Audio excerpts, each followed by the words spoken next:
sim fans, for another FTSR broadcast, this time coming at you live from the simulated Las Vegas Motor Speedway. This 1.5 mile, 4-turn, 20-degree banking racetrack was reconfigured back, I think, close to 20 years ago at this point, more like 15, where they had a flat surface, and now it's banked with a lot of speed and quite a few bumps on this place. Weather tonight looking pretty good.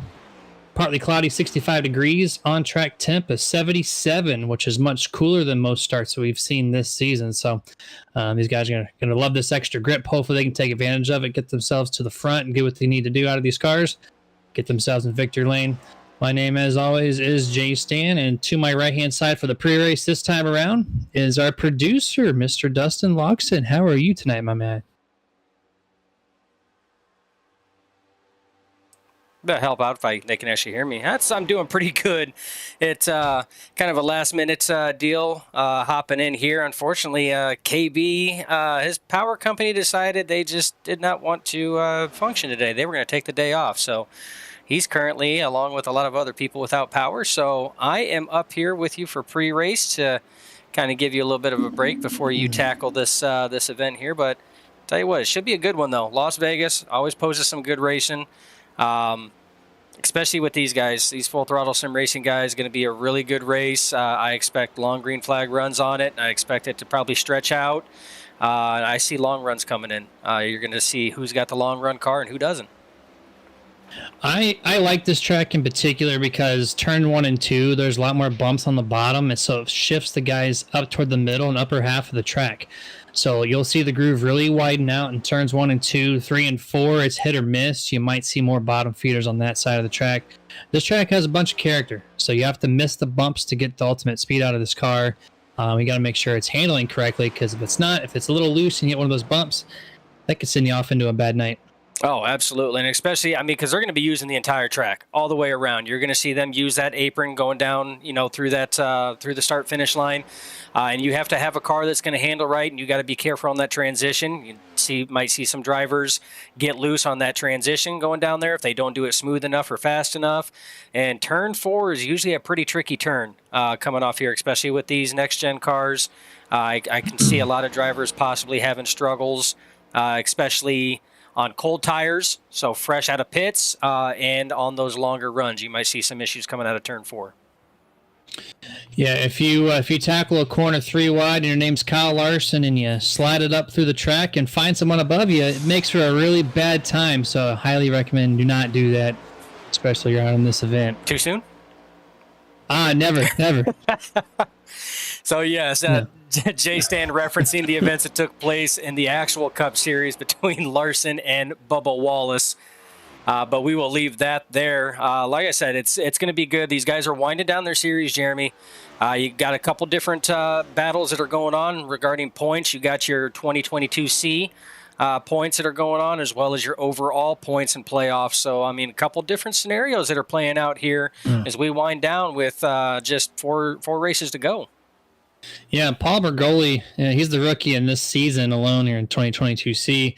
Coming off really strong, though, has a 17-point advantage over Nicholas Moreau, which has been on fire whenever he joined in with Moreau Motorsports. And as long as it wasn't the Roval, right? As long as it wasn't the Roval, I'm sure he wants that one back.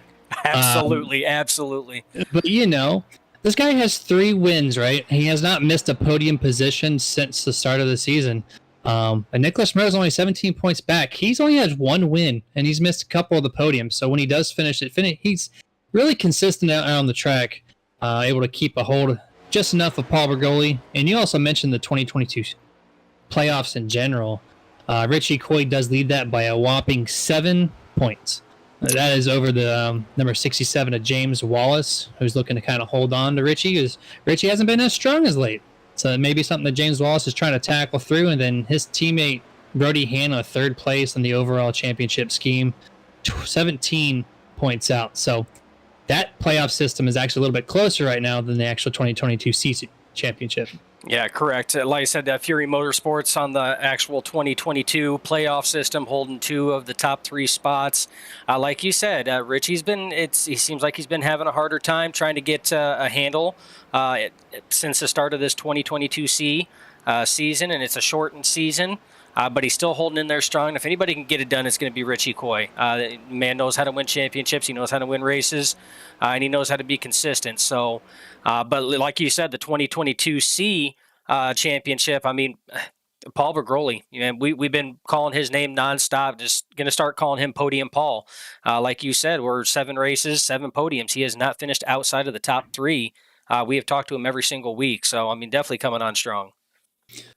Podium Paul's got Team Bergoli there in the chats, by the way. If you want to join in on all the chatting that goes on tonight, feel free. YouTube, Twitch, Facebook. Join us in. Team Bergoli from Christopher Moore, Christopher Moore says that with the rock on sign. Yeah, so I did the shaka, but you know what? I'll do the rock on for you, Christopher. I used to do the shaka, but for that one there, I'll give you the rock. Yes, sir. And that's going to bring, actually, Dustin, the close to the Martin Sports pre-race show. We're now going to watch some qualifying times and see what these guys do on the track. Fastest in practice looked to be none other than Nicholas Moreau. No shocker there. Let's see if we can get on board with him and see what he's going to do around this track. He's the only guy that hit a 29.4 second lap time. Is he coming off of turn number 4 now? Let's see what this lap looks like. Yeah, and like I said, I mean, call us the crew with the nicknames. We sit here and come up with nicknames all the time. And Rocket Man Moreau, I mean, if you remember 2022B, I mean, this guy was on the pole more times than I can count, and I can't count that high, but it was still a lot. So he knows how to get it done. Already up to 11 guys live right now on YouTube alone, so keep it up. Share the link if you guys want to join in on the action, have your friends and everything chatting with you, and let's get a good crowd going. Is coming off of turn number 4. Nicholas Moreau is getting all the speed built up down to the front stretch across the line to start his lap and his money lap, rather. And let's see what he can do with that. Surfer Punkette in the chat. Podium Paul, love it. So... And also some Bergoli-tudes. The Bergoli-tudes are ready. Yeah, there you go. I like that. You know what? I like that. Okay. I tell you what, it's always a good show, and we love the interaction from you guys. We really do. We love bringing you guys in on that because it's forever locked into the broadcast. It's a good feeling. As we see Nicholas Moreau cross the line right now, that puts him P2 right now underneath the man that we were just talking about, Mr. Paul Bergoli. Yeah, he was about... How far was he down in practice? He was down there on the charts a little bit, probably like 5th place it looks like, and he comes through now with just a blistering lap with a 4.12, the second driver tonight to hit the 4/10 second bracket there, and not a surprise, Dustin, not a surprise. No, not a surprise at all, and it's not a surprise to see those two up there, the 8 and the 15, the 8 of Bergoli and the 15 of Moreau. Those guys, it's pretty much, they've been duking it out, but I tell you what, they've been putting on some amazingly badass racing up there, and all the guys at Full Throttle Sim Racing have as well. It's been really, really good. As we're sitting right now, Bergoli is the lone man out in that top 5. You got 2 Moreau Motorsports drivers sitting there right now, Nicholas in 2nd, and you got Matthew Vachon in 4th, 2 Fury Motorsports with Richie Coy in 3rd, and Brody Hanna in 2nd. Paul's the one that's holding tight right now up there in that top spot. What I'm noticing, too, is, 3rd on back, those guys are super close in times. 0.5, 0.7, that's between 15 different cars, it looks like. So, I love to see that. That just means that everything's going to be really competitive on the short run anyways. The long run's tricky here with those bumps. If you chatter over the bumps the wrong way, that will upset the tires. And these next-gen cars, there's not much suspension. So look out for cars just getting loose just because of that alone. Yeah, and like you said, I mean, the qualifying times are close. I mean, you can see the timing tower on the right-hand side of your guys' screen right now. The top 10, literally, the top 12, 0.2 of a second is the difference between 12th all the way up to Paul's pole time of a 29.41. I mean, those are close times, and the racing's only going to be even closer. So it's definitely going to be a good show tonight. Yeah, and 4 races left in the season, too. This is the time you want to shine and get what you can out of the car and make some entertainment at the same time. As you got about 30 seconds left in qualifying, 21 drivers so far have taken time of the 28 that have currently joined in the session.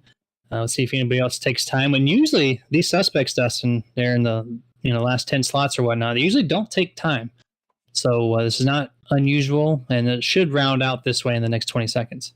Absolutely. We do want to thank a few folks as well. We want to thank first and foremost Full Throttle Sim Racing. Again, you guys are watching them. You've been watching them. We enjoy you guys coming on board and enjoying the racing that they put on. Always excellent racing. If you are into iRacing and you want to be a part of the racing action as well, visit fullthrottlesimracing.net or FTSR.net. Sign up. They have an excellent management system that's there, so take a look at what they have. And tonight's title sponsor, and every night's title sponsor, really, Mach-1 Performance. Again, that's a real-life fabrication company started by the late Johnny Coy Jr. I had a brain fart there for a second. That's Richie Coy's dad. It's okay. It's okay. I'm a little rusty when it comes to the booth, but I tell you what, they do cars from SCCA, NASA, dirt, paved, road, you name it, they do it. So if you're in the area there, check them out on Facebook at facebook.com/Mach-1 Performance. They do some fantastic fabrication work, Jeremy. They certainly do. And these guys now, Dustin, are on the track. So it's time to get our not so beautiful mugs off your guys' screen and tune in full screen to the racing action here at Las Vegas. Quick shout out as these guys get on the grid. Do a quick shout out to Ryan Chapman's mother, Diane Chapman, currently in the hospital battling an illness. I know she's watching. She's tuned in. I'm going to be cheering on Ryan Chapman throughout this entire event. And we also have hashtag on Ryan's hood, hashtag Diane Strong. So full support from everyone for the Full Throttle Sim Racing League and here at the NERDtv. We wish you a speedy recovery. And now the pace car does roll off. Time to go over your starting lineup for tonight's race presented by Racing Eye Flag. Paul Bergoli taking on P1. Second place, Nicholas Moreau. Third place, Richie Coy. Fourth place, Matthew Vachon. Starting in fifth on the third row is Simon Magden. Sixth, Brody Hanna. Seventh place, you're going to find David Courier. Eighth, Lane Allen. Ninth, Martin Garreau. Tonight's top 10, Alex Murphy. 11th will be Sherwood Williford. 12th place, Tony Solari. Starting in 13th, Justin Diltz. 14th place, you'll find Brian Bliss. 15th, Wayne Grossi. 16th, Brian Dubois. 17th, Ryan Hedrick. 18th, Josh Mayhew. Starting in 19th, the man Ryan Chapman, and to round out tonight's top 20, Gil Gawk. Good return here from that guy in the 85 machine. You haven't seen much of him battling that knee surgery. 21st, Chris Curtis. 22nd, Fred Moreau. 23rd, James Wallace. 24th, Stephen Lou Allen. 25th, Chris Beck. 26th, Chad Lang. 27th, Brandon Elder. And tonight's last driver on the field every night, because he does not qualify, is that 54 of Alan Crowell. The pace car is about to dip down. We're about to send this thing off to green flag. Currently 15 viewers live on YouTube alone, so feel free to keep chatting in. Diane Chapman on the chat saying, keep focused, erase your tires off. So we're going to see how that plays out for these guys. Green flag is out. Paul with a little bit of a slower start there. 15, Nicholas Moreau does match his speed. Coming off into turn number 1, the top 3 have kind of spaced out from the other cars behind them. That outside here in turn 1 and 2 might play into a factor a little bit earlier than expected. There's a lot of grip in this track. Only 73 degrees now on the surface. Already down 4 degrees since practice. Heading off into turn number 3 here. That 8 car, Paul Bergoli, solo leader at the moment. Battling in second place. Richie Coy trying to get up into second as quick as he can to try to see what he has for Paul Bergoli to maximize his championship for the overall 2022 season. And then, yeah, you see Matthew Vachon there on the outside. Already running up on that third groove, almost up against that wall. Getting an excellent launch off the corner, almost makes contact with the wall. 46, Simon trying to match him down at the bottom, but there's a little bit of a congestion there from the 19. I don't know if it's going to affect him because the 26 had to check up. I mentioned in the pre-race, turn 3 and 4, it might be more of a bottom feeder section, and you saw that there where the 26 lost ground to the 46, 23, and now he's under the clutches there of the 03 of Courier. But coming through back through 1 and 2, he matches David's speed here and actually gets a better launch on exit. You're looking off the roof camera right now of David Courier in that Ford Mustang. And the 50 as well. Martin Garreau trying to join him on the top, but 26 quickly realizes that he needs to be at the bottom, and there he goes. Gets in front of David. They all single file out now. Basically through the first top 10 first side-by-side racing you're going to see is going to be the 14, Elaine Allen. Currently side-by-side with Alex Murphy in that 31. 14 gives it up off the exit of turn number 2, and those guys will also single file out. Paul Bergoli going to go turn 3 on the high side here, and it's going to allow Richie Coy in the 19 Ford Mustang quickly passes Paul Bergoli, and it's going to open the door for Simon Magden to potentially take third place here. If you look onboard a little bit, almost a 10-car length lead now is currently owned by Nicholas Moreau. He is now off into the sunset. Now we know if this track being bumpy in the tire wear situation, that might be too aggressive for that 15 too early. Only time will tell on that. We do have 167 laps here. The Las Vegas 250. Coming off to end lap number 5. Looks like the top 5 have gotten a little more dicey here. There's a couple side-by-side races. Paul Bergoli outside of Brody Hannon, the 23. That's a battle for 5th place right there. And then right behind him, the 50 of Martin Garreau. With the 26 of Matthew Vachon, that quickly settles out as the 26 kind of drops back on the inside. It almost looks like Vachon there has a better car on the mid-groove. Not really holding the speed like some of these guys that we've seen already hold there on the bottom. So it might be something for him to kind of adjust, because you need your car to work on the bottom at the end of the day to try to do your best as you can here, because the outside line is going to eat your tires up eventually, carrying that excess speed in the corner. Oh, 26 makes contact with the 31, Alex Murphy. No wreck, no caution. It's going to cost him a few spots, though. Matthew Vachon drops back all the way to 10th place. Even 11th place as 91 of Justin Diltz does get around him.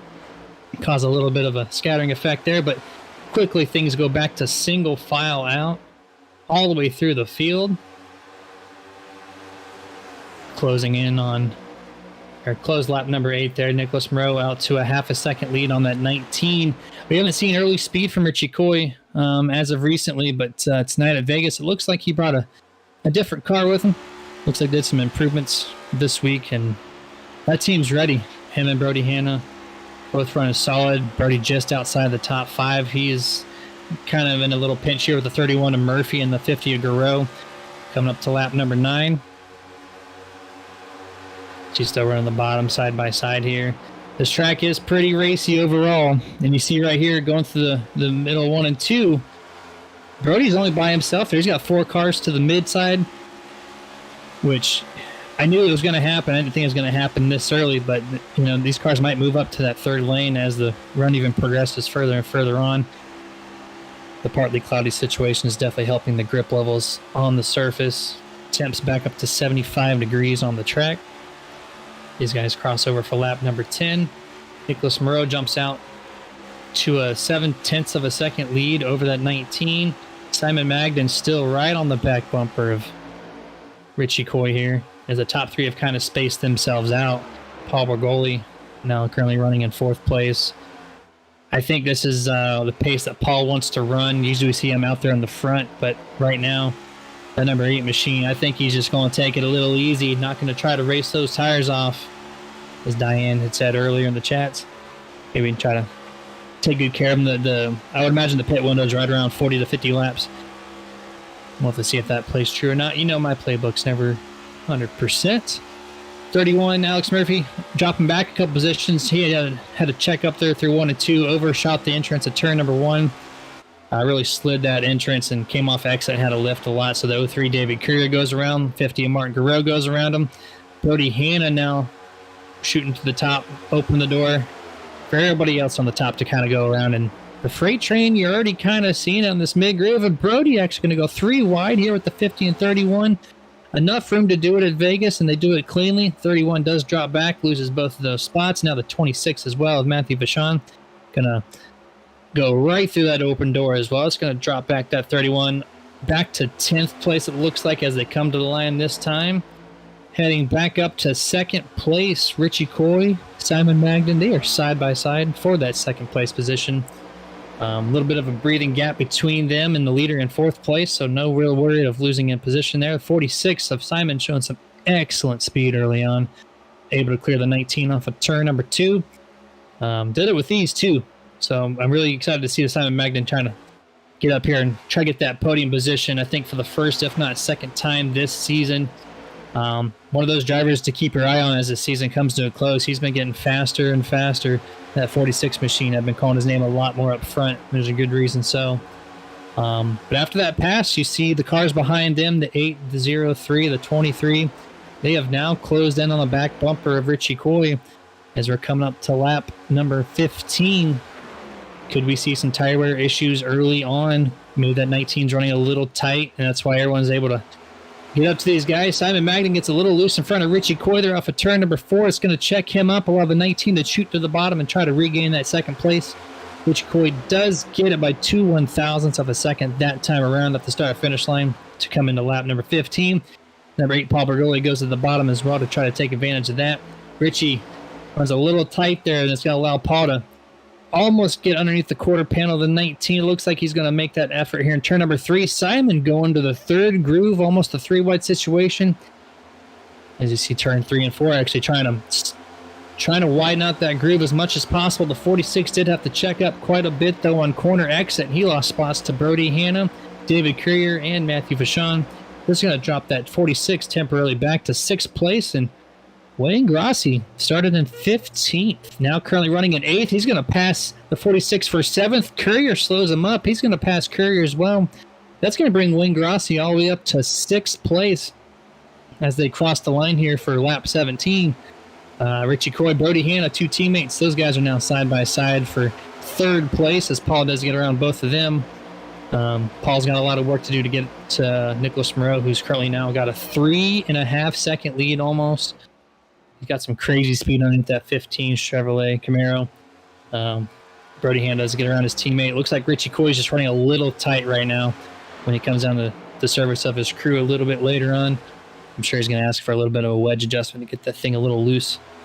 As Gil Gawk does exit the event just now, parked his car. That's going to be the first car to not finish the race. 27th will put him on the scoreboard as this night does settle in. Everybody in the top 10 running nose to nose, nose to tail. No real action around the track, just a lot of close bumper-to-bumper style racing here. Seeing a pass maybe from the 91 and the number 5 goes around the 91 with no problem there. And now he's got his eyes set on the 31 here. That's actually Fred Moreau making some late moves. Big save by Ryan Chapman there off of turn number 4. It's going to lose quite a few spots there. As you see the 47 Ryan Hedrick going around him there. Gets back into the groove here as the 33 gets around him. I wonder if there's any issues currently with that number 10. He's running really slow off the pace going through even turn 3. Looks like he might finally be up to speed, but that save that he had looks like he's a little timid to make sure the tires get cooled off before he gets back at it.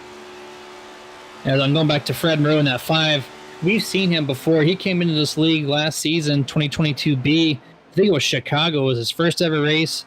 He didn't qualify well at all. He comes into this race, and he just passed every single car, I think twice. He had to go back to the pack and then go back up to the front and was able to make it happen. So when Fred's on it, the late runs is where this guy thrives. And you're seeing it. He started 22nd. He just passed a bunch of cars this past 5 laps or so. Currently going to be scored in 13th place that lap around still. So it's still 9 positions gained. Got around Tony Slaughter. That's going to put him in 12th. As these guys, the 31, the 98, the 24, they're getting pretty racy back here just outside the top 10. Moving on forward, Brian Bliss. We haven't seen him too much in the top 5. He's going to try to make a pass on the 19. Gets really checked up, though. Really tight car. Shoves the 19 a little bit too high on the track. He got loose there getting to the marbles. Saw the 14 here laying out and try to see if he can maybe wedge his nose in. He's going to lay it back, though. He's going to take it easy. Only 22 laps in of 167. No need to push that 3 wide if you're not feeling comfortable. At 18, though, Brian Bliss currently running in 6th place as long as he can complete this pass on Richie Coy here on the top side. Making a really strong effort for it this evening. Shout out to the Brian Bliss. He's definitely got something here for Las Vegas for these boys early on in this event. Kicking back into about 12th place. We're seeing the 50 Garreau, the 11 of Tony Solari, the 24 of Stephen Lou Allen. These guys are side by side, passing a bunch of different cars here on the inside or outside. The 24 gets a great launch there off a corner turn number 2. It's going to allow the 50 to drop back here and to open the door for the 98 here of Chris Curtis. He's now going to pass Martin Garreau here. That should be for 14th position. I'm starting to see a lot of cars get loose off this turn number 4. Looks like it's push loose, push entry of 3, slide the nose a little bit, and then in the corner for some reason it looks like they're just trying to avoid the wall, putting too much wheel into it and kicking it sideways. Push loose is not what you want to see, because that's going to be one of the worst situations for your tire wear as these green flag laps do run down. Cycling through the field, everyone looks like they're pretty single file for the most part. Pretty conservative race in the front. Oh, the 98 there, Chris Curtis. I think he tagged the wall off of turn number 4. Going back to take a quick look at it. I mean, he did not. What an excellent save there, and he did not lose any ground either. Maybe overheated the right rear tire. Great save, great driving there by Chris Curtis, able to keep 13th place temporarily. That could have been really bad because he had the 11, the 50, the 67 all on his rear bumper. Trying to get around him. Going to the 67, currently in 16th place, started 23rd. He came to this event 7 points out of Richie Coy for the overall 2022 championship playoffs. And right now he's got some work to do because Richie Coy is still running inside the top 10, currently 9th, so 7 positions separate these two guys. But we've seen James Wallace do this where he's not really up front early on, but then he somehow, some way, finds a way to get up into the front to kind of help himself later on this event. Currently coming up to lap number 27 here. Joshua Johnson on the chats. I know if you run the top a lot, it will heat up the right rear, causing it to wear loose, which is absolutely true. iRacing, how they code things, if you run the high side, it's more speed, it's more friction, it's more heat, and it will cook that right rear, and it will get you loose. See, the 46 looks like Magden low here on the backstretch, giving up quite a few spots. That car, remember, about 15 laps ago was inside the top 5, now finds himself, looks about 15th place as they come to the line here. A little bit of a cluster of cars on the top side. The 6-7 all over the back bumper, the 0-3. That drops Simon Magden to actually 16th place as Ryan Hedrick does get around him to claim that 15th place overall. The 46, Simon Magden, loose again, still loose all the way through 1 and 2, going down the backstretch. He's going to lose quite a few more spots. We've seen the 46 do this a couple of times this season where I've seen him on the top side, as Joshua Johnson was mentioning in the chat, and his car just falls off bad, and he can't even hold turn 4. It almost looks like that tire's flat. I know that's not the case, but if you have to simulate a flat tire, that's basically what the 46 looks like he has at the moment.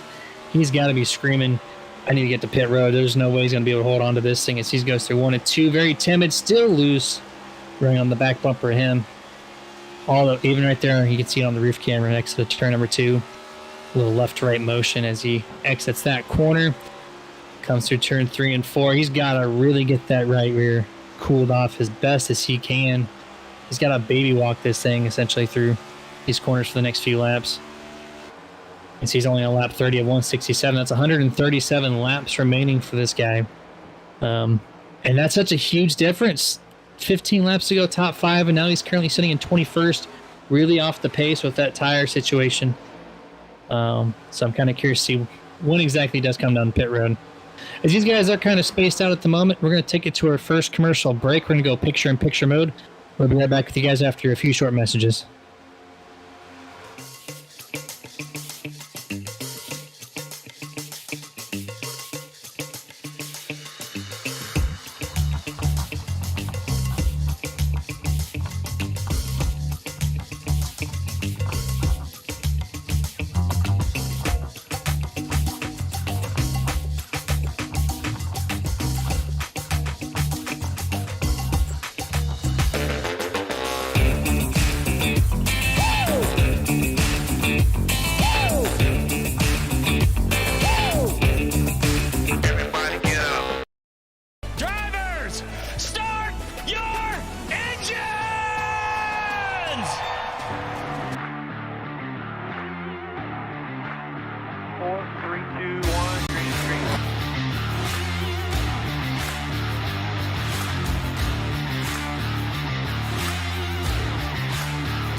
sideways, everywhere. Come on, man, do what you can.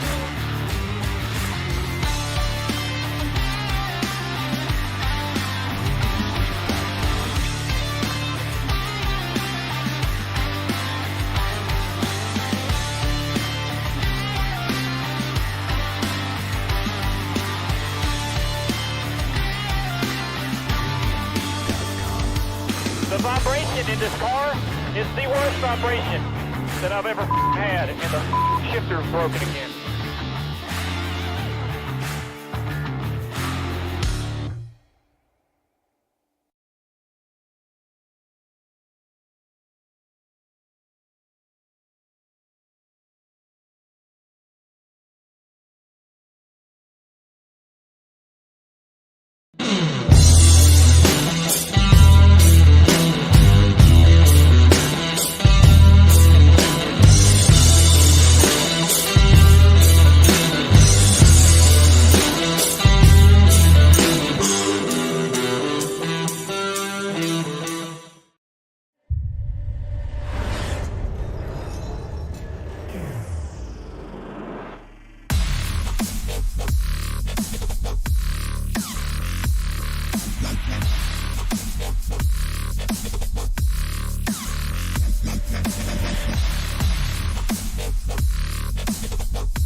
Are you ready to chase the moonlight?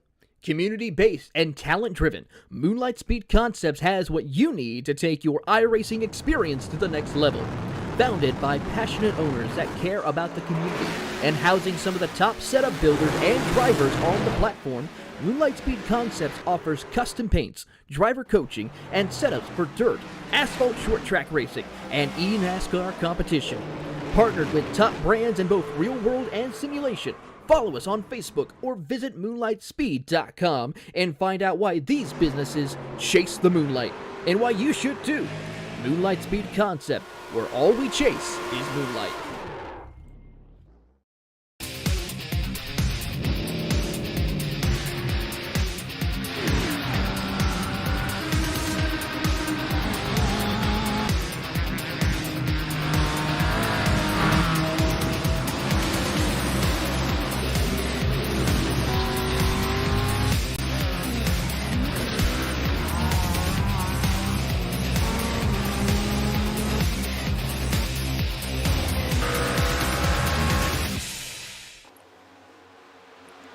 Welcome back to full screen coverage for the Full Throttle Sim Racing Mach-1 Performance Cup Series, brought to you by, of course, NERDtv.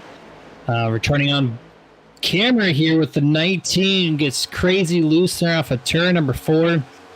We've had our eye on him the past few laps because this man has dropped like a rock. Now down to 12th place. This car is tight on one side of the track, loose on the other. And it's allowed the 67 of James Wallace, who's made that hard charge from 23rd up to 9th place. I mentioned Wallace because that's your 2022 championship contender there. Remember, 7 points separated the 19 and the 67 coming into this event with 4 races left in the overall 2022 season.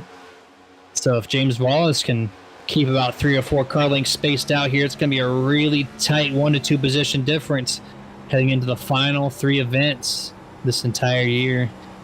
Keeping on board with the 19 years now. He's coming to the clutches of Mr. Josh Mayu in that 12. Started 18th. He's going to find his way up into 12th after making this pass if he can. We've seen a lot of guys cycle through back to front and front to back. Fred Moreau in that 5 machine, that's one of them. The hard charger goes to him. 22nd to 4th place, that number 5. I mentioned him about 20 laps ago. This is exactly what he does. I see him right now midway down the backstretch. Only 6.6 seconds separate him from his teammate at number 15, Nicholas Moreau. And then just Moreau Motorsports in general. You got Matthew Vachon, the 26. Currently running in 3rd, started 4th. Him and Nicholas been able to maintain, the podium positions this entire race. Doing a hell of a job doing so. As him and the number 8 of Paul Bergoli are only a couple tenths separated. Paul Bergoli able to He dropped back to 5th temporarily, but I knew he would make his way back up there. Currently in 2nd, but nobody right now has anything for that 15. He's just all by himself. And really this entire top 5 have got themselves separated quite a bit. If you head back to 10th or 5th place rather, 6th place, Brian Bliss. He's got Brian Dublé behind him at the moment, which at 37 has taken a pit stop early. He's 4 laps down, so he's not 4th position, but he's going to come around him pretty quickly as pit stops have happened. Great rebound by Chapman as well. He had loose problems about 20-ish laps ago, 25, and now he's sitting here up in 13th place, making a charge back up through the field. He's running that mid to upper groove in 3 and 4. It looks like that groove has kind of worked its way in with this tire wear situation now. 44 laps into this event. We should see pit stops here the next 10 laps or so. But it's good to see that situation there because that car was looking pretty ill quite a few times earlier on, but able to find some late race speed. James Wallace going back to him, currently running in 7th place. He's got now about a 7 to 8 position separation between him and Richie Coy. So as it stands, we don't have the live charts, but that 67 currently leading the 2022 playoffs as it stands this time by. He's hoping to keep that momentum up strong. Maybe he can get himself into the top 5 here in a podium with this run. He's doing really good. He's just 12 and a half seconds out, though. It's just he needs a caution to regroup and get that car reset. That's a lot of cars to pass and to kind of maintain a good pace at the same time. So 6-7's doing an excellent job, James Wallace. Keeping it going right now. Going back about 10th place as we're going to find the next group of cars that are in for position, kind of running nose to tail. 14, Lane Allen.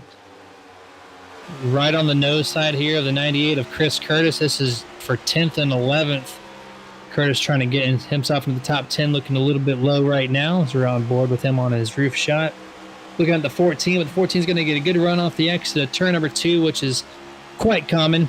It is really hard to pass Las Vegas through turns 1 and 2. 3 and 4 is a little easier, but right now it looks like the groove is widened out to where everyone just wants to run that middle groove, which could pose some problems, but the 14 gets a little wiggle there off of turn number 4. It allows this 98 to dip down onto the apron side momentarily and to take over that position at the line.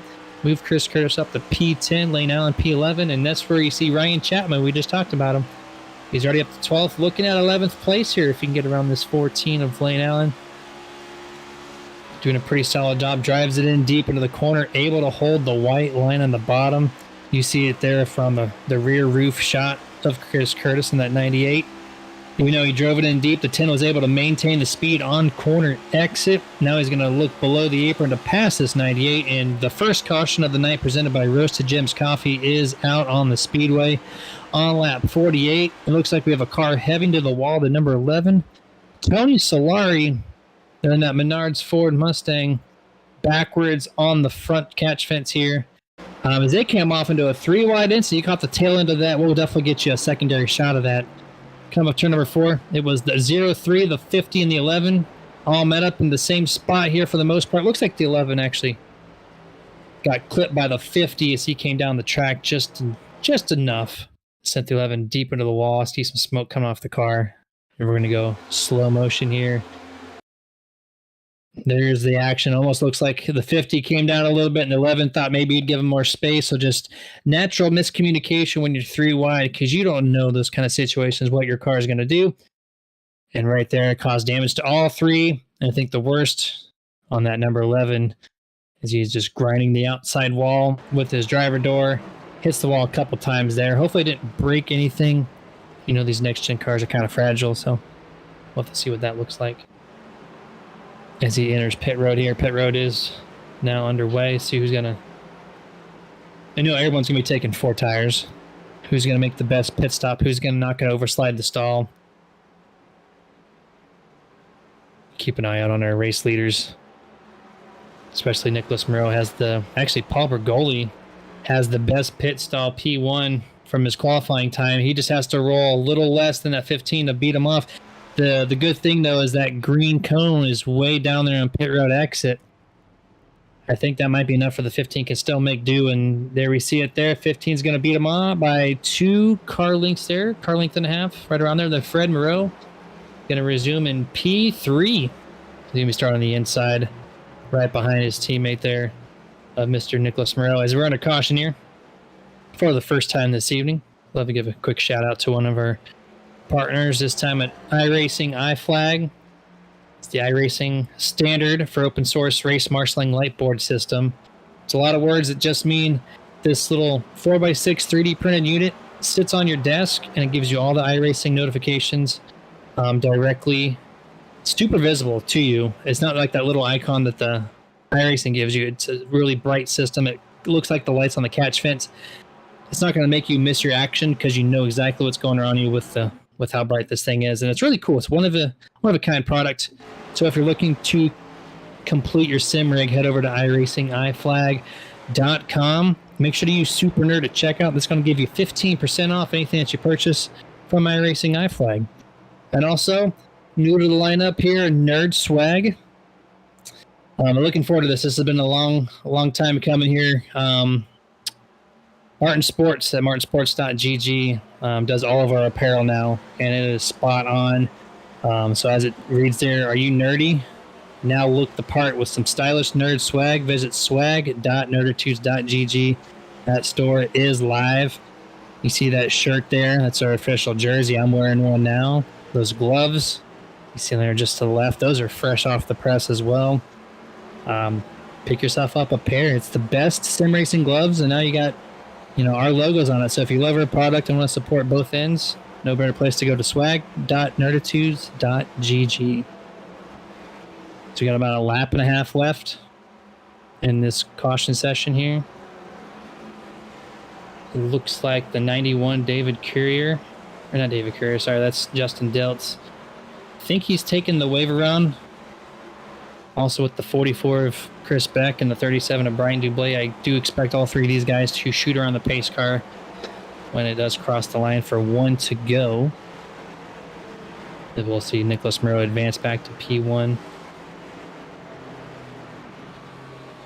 Joshua on the chats again. Don't look now, but here comes James and Ryan creeping to the top 10. You were absolutely correct. Those guys are stout on this long run. Would not surprise me to see them eventually go into the top 5. As you see now, the 37, the 44, they go around the pace car. The 91 goes around as expected.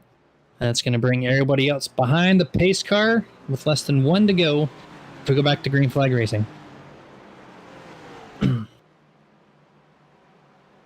We're just about a third of the way through the race here. Going to do one more shout out before we go back to green flag racing, this time Moonlight Speed. MoonlightSpeed.com is the leading name in quality, affordability, and professionalism when it comes to sim oval racing setups on asphalt. With a staff of decorated, distinguished, and dedicated setup builders, Moonlight Speed delivers top-notch race and championship winning teams or setups in the iRacing garages of drivers across the simulation community. Check out their subscription plans at MoonlightSpeed.com. The only thing they chase is moonlight. Pace car is dipping down any second here. Looks like we are going green flag racing for sure this time around. Let's see what the restart looks like. We saw the 15 match the 8 speed for the most part. But now with Paul Bergoli knowing how fast the 15 is, maybe he changes his strategy up. Maybe he changed the car up a little bit to try to match the speed earlier on to maintain that pace. Green flag is out. 15 had a nice little early lead there coming to the green flag and allows him to clear the 8 no problem. It's going to bring his teammate, that 5, Fred Moreau, directly to his bumper here as they go off into turn number 1. The 5 already clears the 8 early on. Don't expect that 8 to lead back too much, though. He's going to get right back to it and try to keep up with that 15. But Fred Moreau, we got to see what kind of speed he's going to present here. He came back, remember, from 22nd, now running in 2nd. That's 20 positions gained from that number 5. Now he only has passed one more guy, and it happens to be his team owner. So we'll see how that goes. But that 15 right now showing some excellent speed here. 2 car lengths separate him and the 5, and actually 3 car lengths as they come through turn number 1. These guys to the top 10 kind of quickly even themselves out, single file through, except Brody Hanna, who passed the 7 on the outside, trying to look down on the 18 inside quarter panel here. Not going to be able to make that pass this time around. He's still currently in P6. Head back to P12 here. Lane Allen passing Ryan Chapman here in the 10 on the bottom half, which you're going to see the bottom be dominant here for the first 10 laps again, just like we did on the first stint there before that caution flag. As the 46, Simon Magnan gets regrouped. He needed that caution so bad, and he made a lot of spots up. He's currently running in 13th place. I think he was back to 22nd or 23rd before that caution came out, so he's made some pretty decent advancements, I would say. I think he took a 4-tire stop as well, so great pit stop overall from that number 46 virtual crew to get him back out here mid-pack and racing alongside these guys once again. Moving back up to the 23. It looks like he's all over the back bumper. The 18, Brian Bliss. Just trying to get himself into that top 5.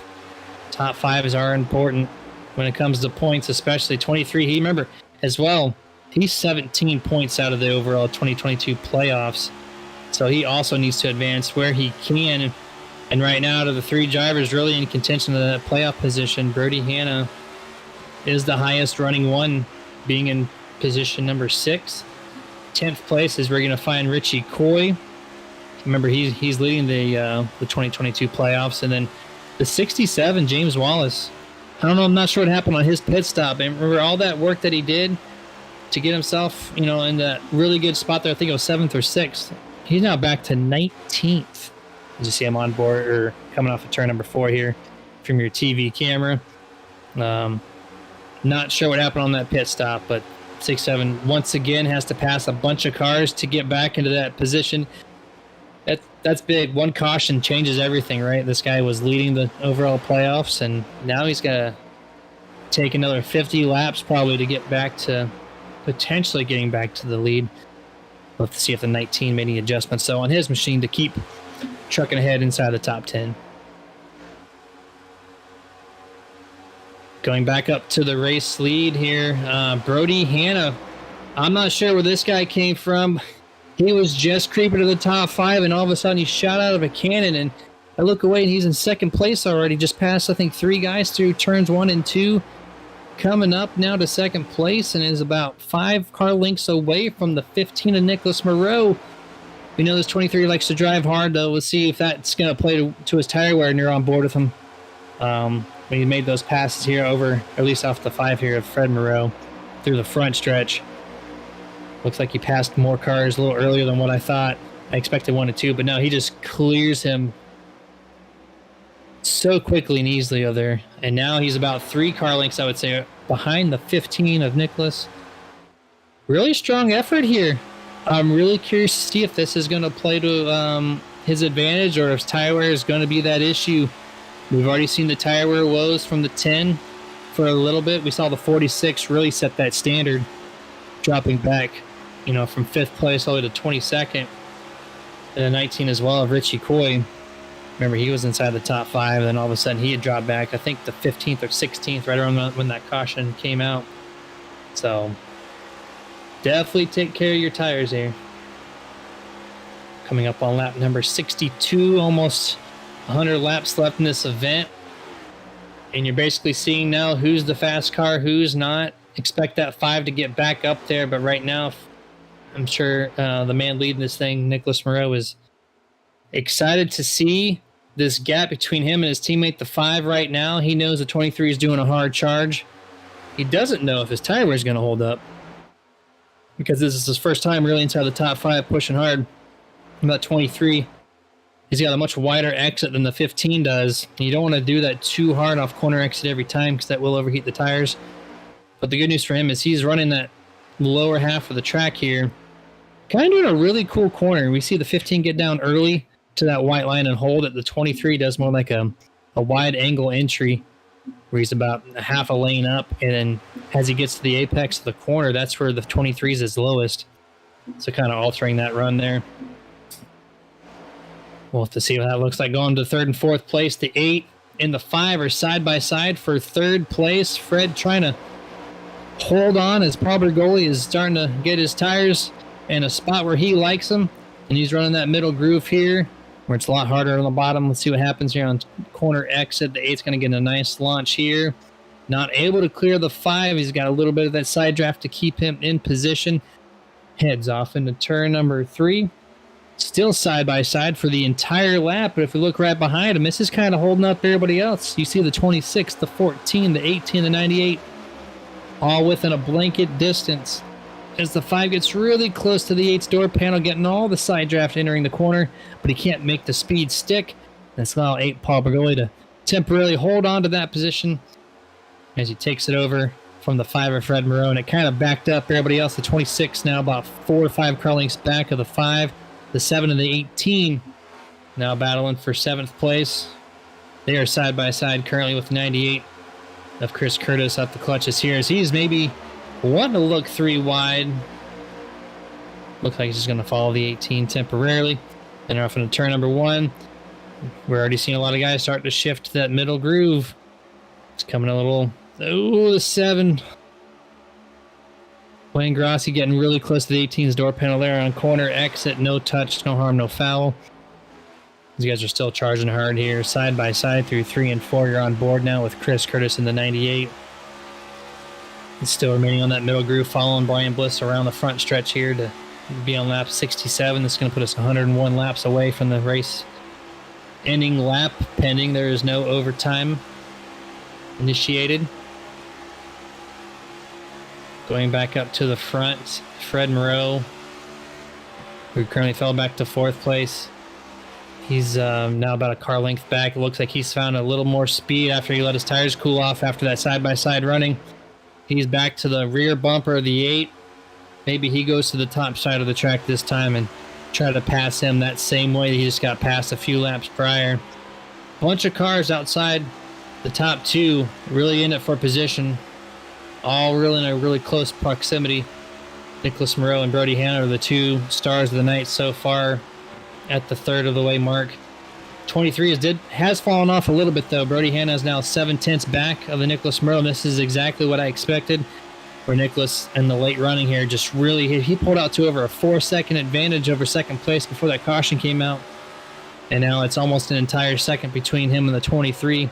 Expect that growth to continue, because I think Brody's car is running a little tight, not able to get that corner drive off exit like he wants, has to check up. And that's where the 15's finding all of his speed, as we're on the rear camera of Paul Bergoli entering turn 3. We see that 5 all over the rear bumper here. Looking down low, has his nose there. Let's see what happens. Does Fred actually keeps it on the outside part of the apron? Not able to get to his panel though.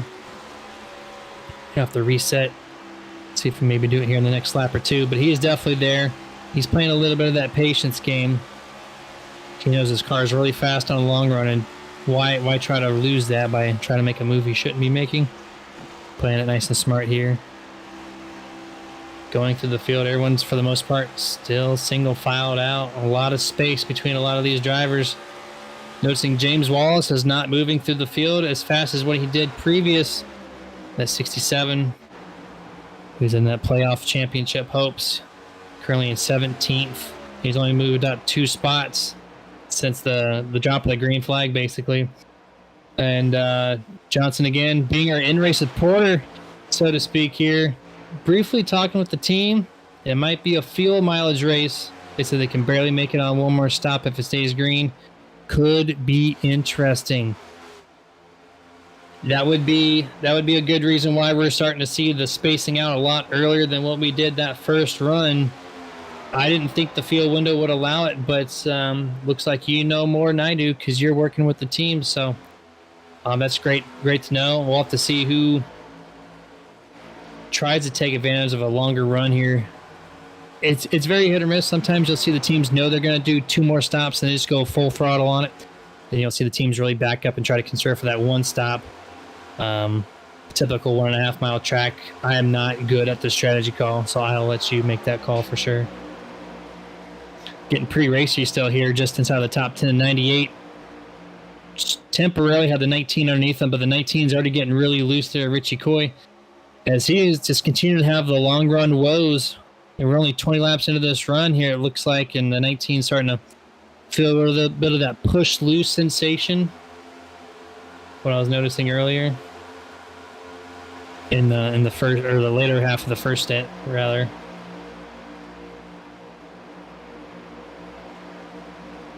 .33 running the high side here. That's Sherwood Williford still running the outside of the number 7 Wayne Grossi here. Gets a great launch off corner exit. You can just see that speed difference went from the tail end side of that 7 car all the way up and got directly side by side entering 3. But then turn 3 and 4, the bottom half of the track seems to be the fastest place still as he now falls back behind the 7. Now the 98 there, Curtis is looking to regain that position. Moving a little farther forward, Brody Hanna now being passed by several guys. He got passed by the 8, the 5, and now the 26.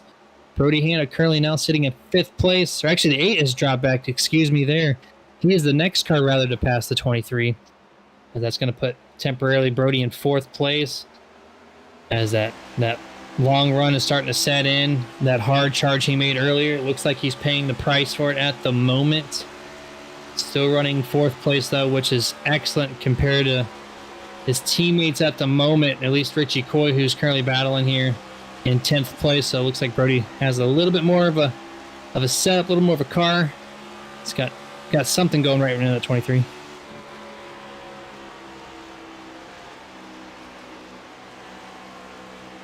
Coming off on the lap 77, Nicholas Moreau is out to a almost 2-second lead over his teammate Fred Moreau in that 5. This time at the line, 1.69 seconds. Everybody else behind them are running kind of close here. As the laps are continuing, I'd like to do a quick shout out to one of our partners at the Butt Kicker, the official audio enhancement partner for the NERDtv. Butt Kicker. Innovative hardware and software designed to give passionate gamers a deeper level of gaming immersion. Gamer 2 unit is the standard in sim racing immersion. Gives sim racers a haptic transducer, which easily attaches to any center post gaming chair or sim racing rigs. This product will give any sim racer that much needed feel from the car that drivers really need to perform at their peak performance. See their entire product line at thebuttkicker.com. And make sure you get that thing calibrated too. I've heard some drivers say it's been too strong, but if you get it tuned in just the way you would like, it is one hell of a product and really does complete the sim rig. This time around, lap 79, Fred Moreau in that 5, kind of closing in a little bit. He went 1/10 of a second faster that time. And you got Matthew Vachon, the 3 teammates here from Moreau Motorsports. Really doing work here. 3 cars in the field, and they're right now 1, 2, and 3. Setting the standard here. 3rd place, Matthew Vachon, a whole second ahead of that number 8, Paul Bergoli, who's kind of dropped off compared to the first run. I thought maybe he had something a little stronger at the moment, but maybe he's finally realized that there's too much speed there, and if he can play that fuel mileage strategy that Mr. Joshua has keyed in on us in the chats, that might be something to look out forward to as these guys continue on through the race. We're going to go picture-in-picture mode for another commercial break. Stay tuned. We'll be right back with you guys.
No rear grip whatsoever. Up sideways. Sideways everywhere. Come on, man. Do what you can.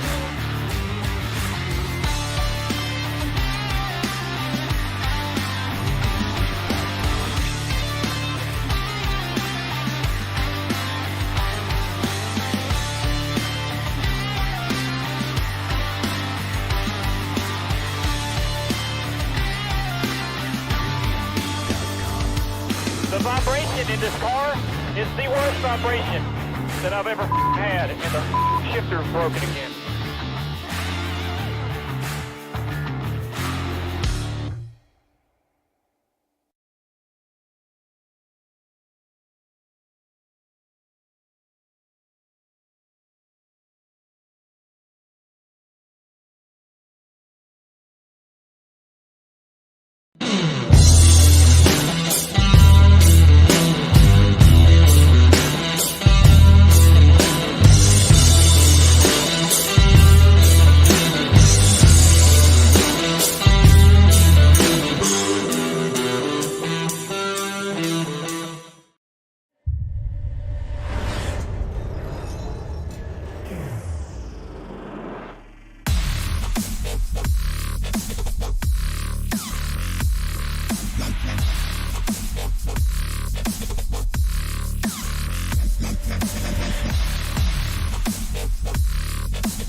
Are you ready to chase the moonlight?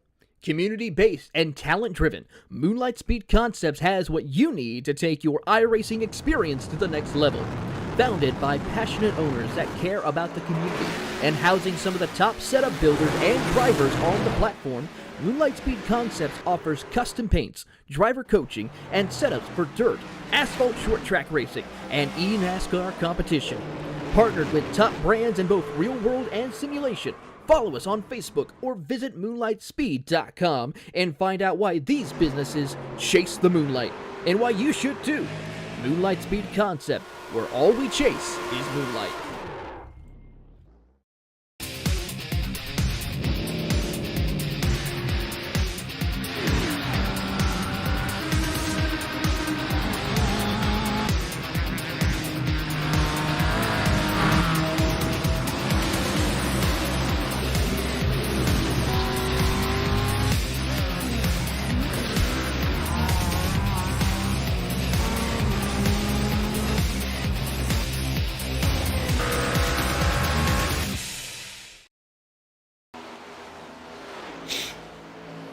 Welcome back to full screen coverage for the Full Throttle Sim Racing Mach-1 Performance Cup Series. Currently 88 laps down out of 167 total laps scheduled here at Las Vegas Motor Speedway. Did not miss much as we're going to go through the top 10 recap. Nicholas Moreau, obviously P1 here. 1.2 seconds separate him, which actually that's a 4/10 of a second difference. As before we kicked it over to commercial break, that brings us to that second place car, Fred Moreau. He's been on a mission. Him and his teammate, the 26, Matthew Vachon, both the 5 and the 26, are slowly gaining on their teammate, their team owner, Mr. Nicholas Moreau. Fourth place, Paul Bergoli, has dropped back quite substantially. This might be that field strategy that Joshua Johnson keyed on us just a little bit ago. The number 8 now 4.7 seconds back of your race leader. Currently running in P4. Fifth place. First time we've seen him in the top 5. Wayne Grossi in that number 7 Gator Racing Chevrolet Camaro.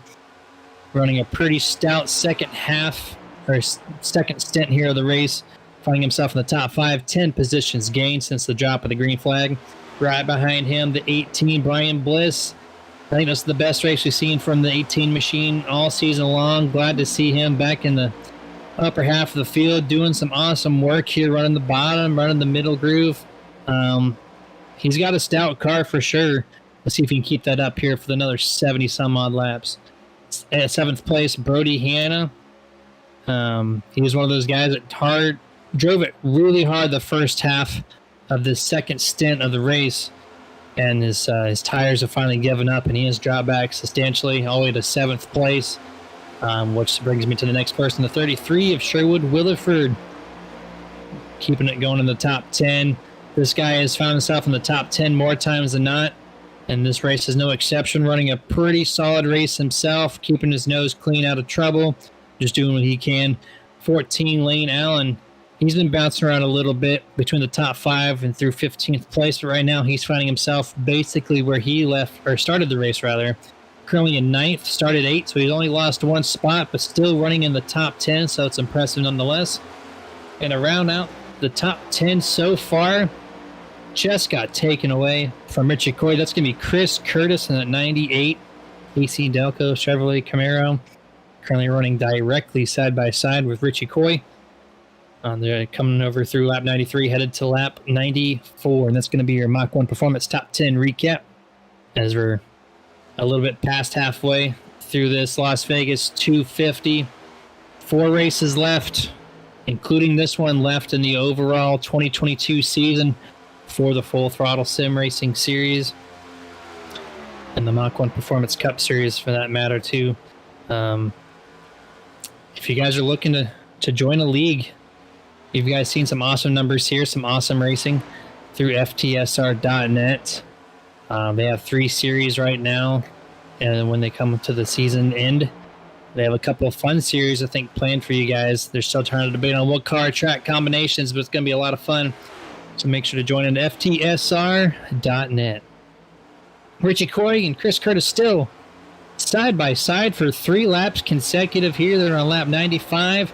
Not one is giving an inch as far as who crosses the line in front of one another. 19 gets a great run off of turn 2, but the 98 gets him back in turn 3. This is about the best race we have on the track at the moment. The 98 looks like he might try to give it up this time. He does a backed up entry, and it really shows because on corner exit, he's going to take it all back what he just gave up. The 19, though, going to edge him out at the line. This time it's going to be Richie Coy, currently sitting in 10th, who right now is leading the overall 2022 playoff championship. So he came to this thing 7 points ahead of James Wallace in the 67. And that 67 machine currently 2 positions back of Richie Coy. He's only about 1 second away from getting to them, but that's 7 points to separate those two. So I expected the 67 to be up here a little bit more earlier after the yellow flag pit stops, but it took him a lot longer than normal to get up here just outside the top 10. We know that 67 is a really fast, long-run car. And you're still showing it here as he's just creeping his way little by little. You still probably have another 15 laps, I would say, before they have to make their pit stops, maybe 20 laps.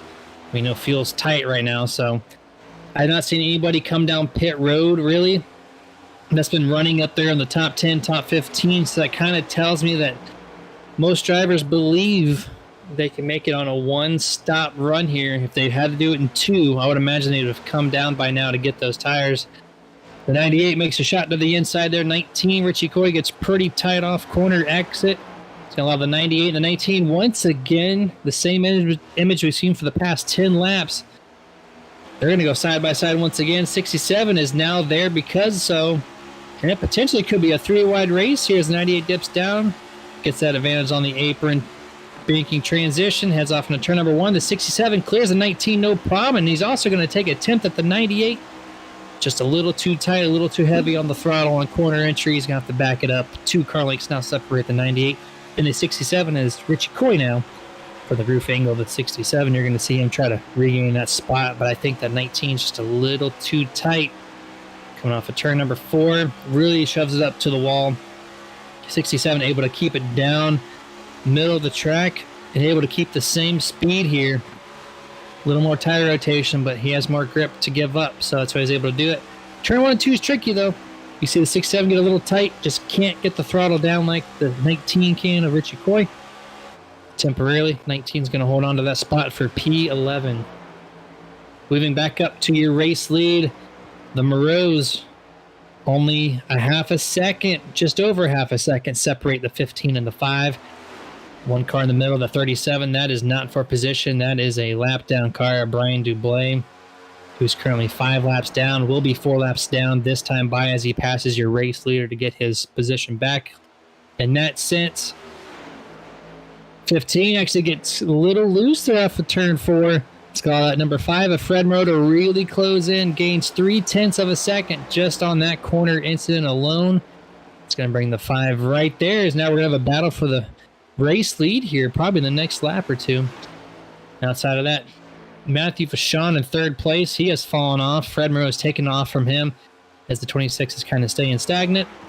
But Paul Bergoli in fourth place, back to 6.3 seconds back. So everyone outside the top three is really struggling to find that grip. Moreau Motorsports somehow has found the magic key with the next-gen car combination with Las Vegas. Able to do this thing in dominant fashion up to this point. As we turn it back to the race lead, it is now 1/10 of a second. The 5 and the 15. At any moment, we're going to see a new race leader, a third leader of the race tonight. Got a couple lead changes amongst only two drivers that between the 8 and the 15. Now this time the 5, Fred Moreau, trying to be the third driver tonight to lead a lap here at Las Vegas. Gets to the inside of the 15. This should be a no-problem pass. Team owner might let him by, might not. He's running up to that third groove, going to try to get some excellent launch off the corner, and he gets a great launch, but he gave up so much corner center speed running that top lane. It didn't work out too well.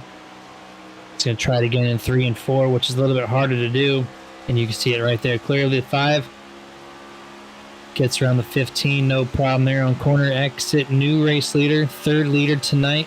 Fred Moreau in that 5, doing some awesome work here for Moreau Motorsports. I expect this 5 to just continue to charge on forward. We've seen this car. He doesn't run a full schedule, but when he does run, it's impressive to see how many positions he can gain in such a short period amount of time and then able to keep that momentum even after doing so. And you're seeing it now. Already got himself a 3 to 4 car length advantage over that 15. As they're currently on lap 106 of scheduled 167. That is 62 laps remaining in this event. Pit stop should be coming up pretty close. I still have not seen anybody else really dip down to get their tires changed that's currently racing for position other than you see Ryan Chapman, but he's 3 laps down. He's not currently contending for the race lead of any kind, or even in the lead lap per se. So he went 4 laps down that time by as he's getting serviced by his crew. Everybody else looks like they're on the track, minus that only car being the 10 of Ryan Chapman. Going through the field here, looks like we have a pretty decent battle for 9th and 10th place. Even 8th place for that matter. These guys are all bundled up here. Probably the most active spot on the track. The 14, Lane Allen. The 67, James Wallace. The 98 of Chris Curtis, who's the 98 currently running in the 10th place. And 23 right behind him, Brody Hanna. He's dropped back to 11th. And the 47 run that middle groove through 3 and 4 is going to close up to the back bumper, the 23. And also Justin Diltz there in the 91. He is currently the only car 1 lap down. He is not for position. I think he might have slightly fresher tires than these guys as he's going to try to go around them. But once again, the 91 not for position. 47 and 23R. That's going to be the battle for 11th place. 47 still running the middle part of the track, which I love. Oh, 23 really has to check up here. 47 took full advantage of that, running a lane right above him. Did not have to check up for the 23 and clears him. No problem. That's going to drop 23 Brody Hanna back to 12th. Ryan Hendrick moves up to 11th. As that car charges on, 6 positions gained since the drop of the green flag earlier this evening. 14 Lane Allen does get passed by Chris Curtis in the 98. That's going to move Chris Curtis up to 9th. Lane Allen's going to drop back to 10th place. As that was an easy pass. In the 98 looks like he's got a better car currently as it stands. 67 James Wallace is up to 8th place. This is exactly what I wanted to see. It's him make this charge once again. He's got another 5 positions now over the 19. So after that long run, he's found himself back almost the championship lead overall. As you see the 15, Nicholas Moreau on pit road with his teammate Matthew Vachon. And the number 5 of Fred Moreau now coming down to the service of his crew. So all 3 Moreau Motorsports machines getting services done virtue of the virtual crew. Paul Bergoli also the number 8 coming down pit road. Looks like pretty solid entrances. The 19, the 50 as well. So it looks like they're right at that point where they can come get some gas, get some fuel, or some tires rather. And this should be the last green flag stop this evening. We've only seen the one caution. Minus that 3-wide incident, we've really not seen many situations where it would produce a roasted gems caution. Where the 98 comes down to pit road in a real quick hurry here. The 14 almost slides past that yellow line there. Able to get woed down, no problems there. 98 rather made a quite evasive move to get down in front of the 14 to get down to speed for the pit entrance. 18 hitting the stall there as well. Pretty wide box. You see it's almost two car lengths per pit stall, so a lot of room, a lot of margin for error. Don't have to worry about overshooting the stall per se. You see the 7, Wayne Grossi. He gives up the race lead to come down for his final green flag pit stop this evening. 33, Sherwood Williford as well. 47, Ryan Hedrick. A lot of the other guys running in the top. 23, Brody Hanna also pitting. They're all pitting in the groups, it looks like. Draft is kind of important at this rate, it seems like. You can get the great run off the corners, but you also need a little bit of draft assistance to keep your speed maintained there. And after these pit stops cycle through right now, that 15 on your screen should resume as your race leader this time by. Who's got a pretty decent gap over that 5 of Fred Moreau. 15 pitted 1 lap sooner than Fred Moreau. And it's allowed him to have that whole probably 3 to 4 second difference. We'll know for sure once they cross the line this time for lap 114.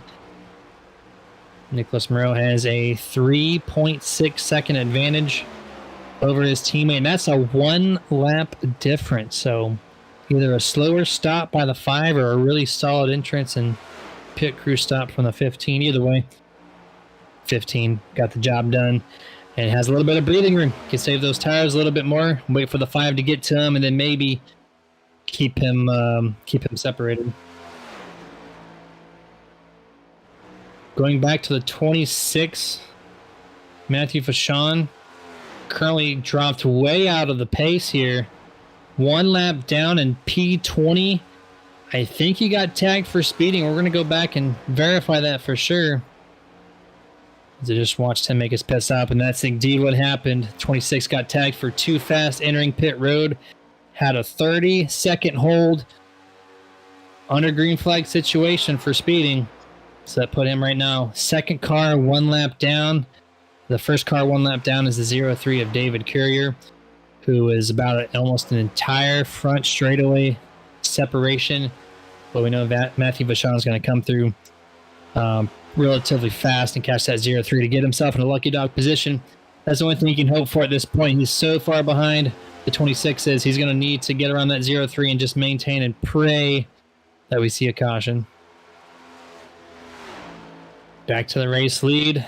The 15 is just passing people now, putting them 1 lap down as he goes around the number 12 of Josh Mayu. In 2 laps, he's went from 3.6 second lead to a 5.5 second lead.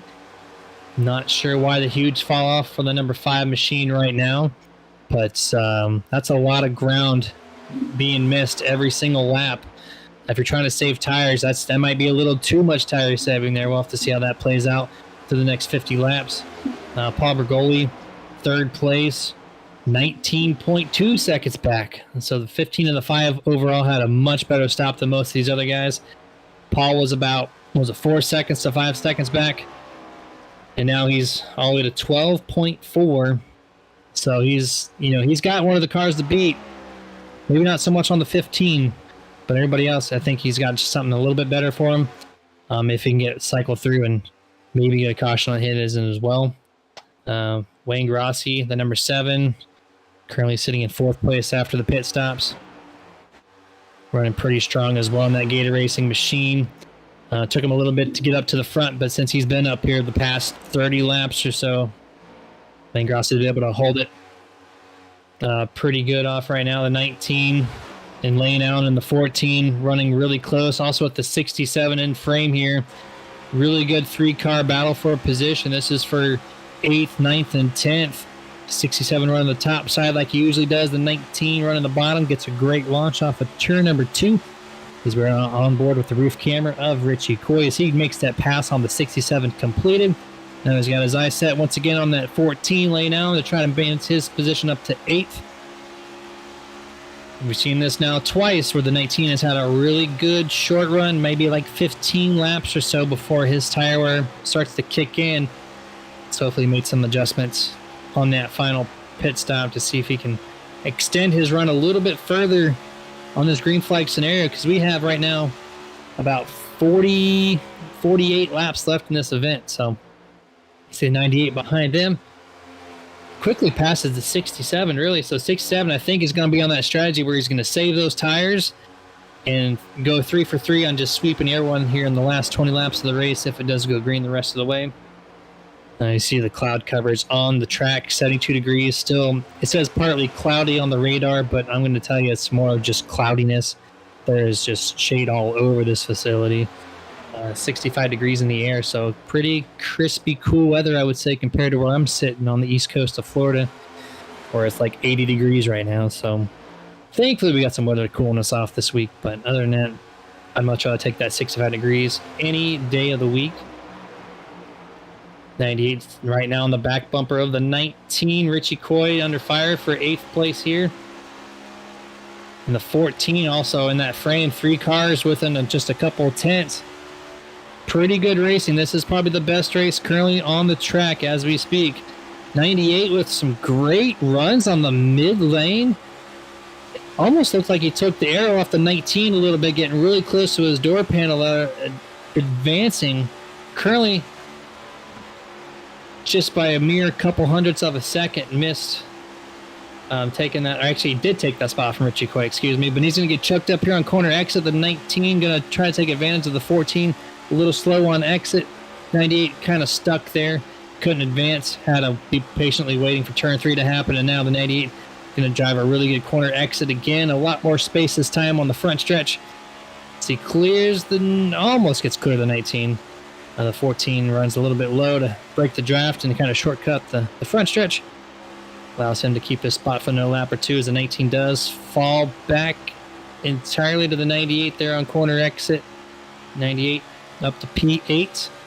67 James Wallace now on the back bumper of the 19. Going to go up to the mid groove as well. He sees the 19 struggling a little bit on the bottom of 3 and 4 and really gets closer on corner exit. The 19 squeezes the 67. Run off. They're going to head off into turn number 1. Let's see what happens this time around. The 19 just can't leave the bottom of the track. It's got the 67 to make that middle groove happen again. And just look at that speed. Just clears the 19 like he was sitting still. Clean pass there. Gets a great launch off corner exit. Gets the side panel of the 98. Runs to the bottom of the track to try to complete the 2-pass run here in 1 lap. And it's so close, but I think he's going to make it stick. Yep, 67. James Wallace up 2 positions, going to move him up to P number 9.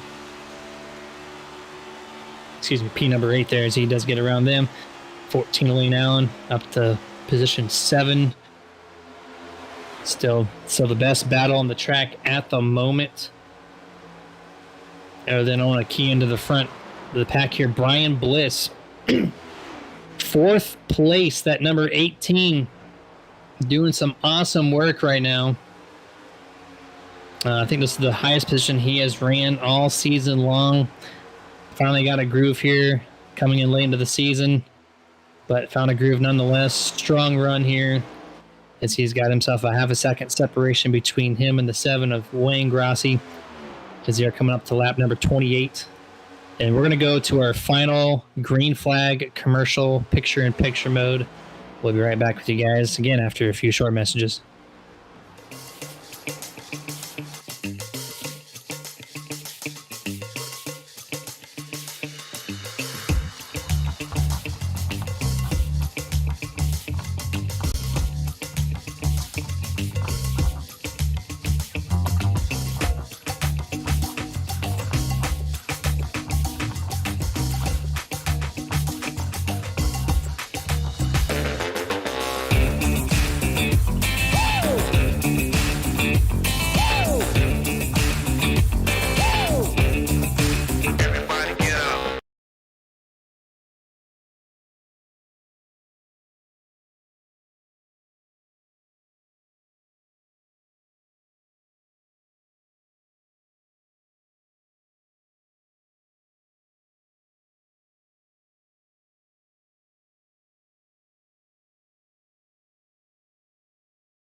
4, 3, 2, 1, green screen.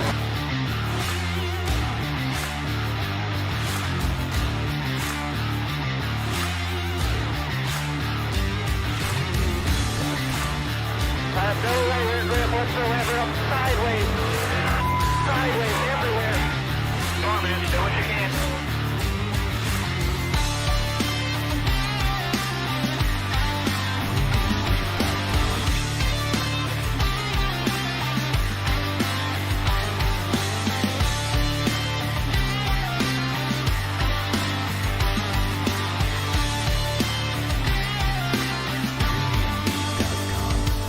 The vibration in this car is the worst vibration that I've ever had, and the shifter is broken again.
Are you ready to chase the moonlight? Community-based and talent-driven, Moonlight Speed Concepts has what you need to take your iRacing experience to the next level.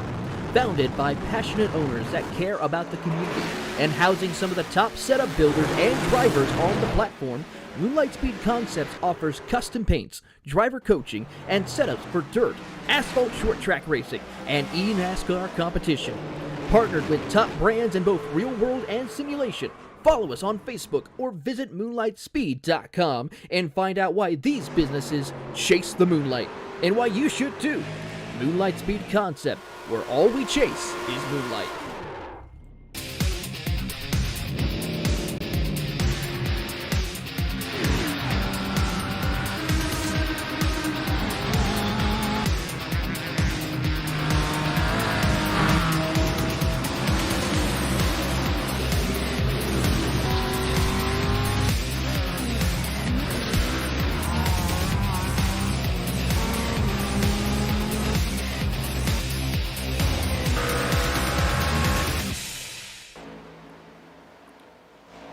Welcome back to full screen coverage here, and we're tuning back into the 98 Chris Curtis. I don't know if you guys are watching, but there was times on camera that even off camera. This 98 has been super loose the past 10 laps or so, all over the place, and he has dropped back to a few spots. He was running inside the top 10, I think up to 8th or 9th at one point. Now he resides in 12th place, doing some excellent driving off of turn 4. I thought for sure he was going to fly it to the infield grass. And then 2 laps later, I thought for sure he was going to collect the inside retaining wall. Both times he surprised me and kept that thing straight. Lost a few spots, but at least the car is not damaged. So he's going to try to tackle another 30 laps, as 30 laps do remain in this race, to kind of save what kind of grip he has left.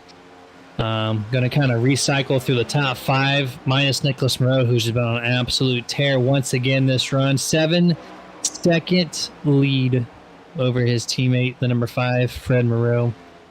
Paul Bergoli going to be 3rd place. Outside the top 3, where Paul resides.